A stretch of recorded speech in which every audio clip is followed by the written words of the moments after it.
Il documento di economia e finanza regionale è il documento di programmazione regionale alla base della manovra di bilancio che ogni anno viene approvata da parte di ogni amministrazione regionale e che ha una validità triennale.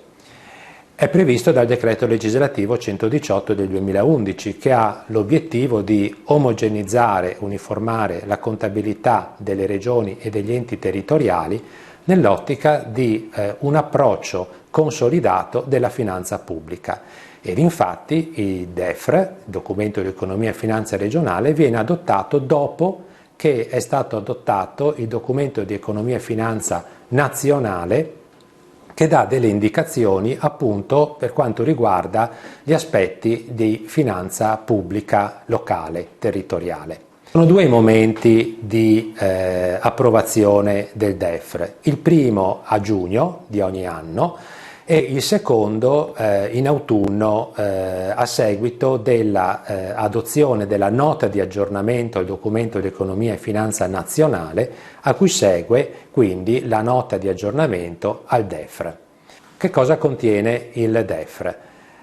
La premessa del Presidente, che è una introduzione di carattere prettamente politico, un primo paragrafo di carattere metodologico in cui sono riassunti i diversi momenti di carattere programmatorio e di attuazione e di monitoraggio, una sezione dedicata all'inquadramento congiunturale dell'economia e della società del Veneto.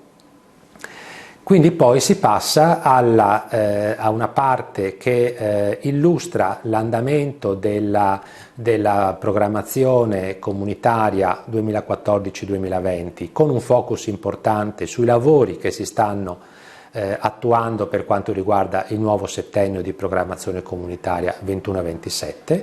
Vi è un importante punto di riferimento alla strategia regionale per lo sviluppo sostenibile ed al piano nazionale di ripresa e resilienza.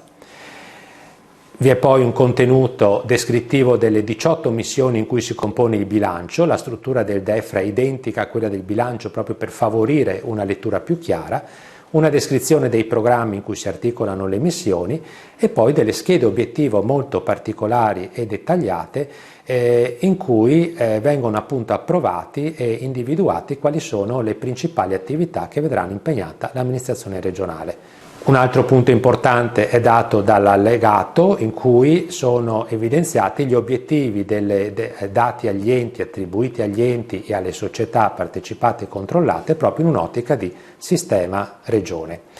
Fondamentale come chiave di lettura è il fatto che la strategia regionale per lo sviluppo sostenibile, approvata dal Consiglio regionale a luglio del 2020, rappresenta l'ossatura della programmazione triennale successiva insieme al programma di governo. Ad essa sono collegati quindi degli obiettivi strategici dentro al DEFR, declinati in obiettivi prioritari e obiettivi complementari. Ecco, questa è l'architettura, diciamo, sotto il profilo della programmazione e evidentemente del successivo controllo.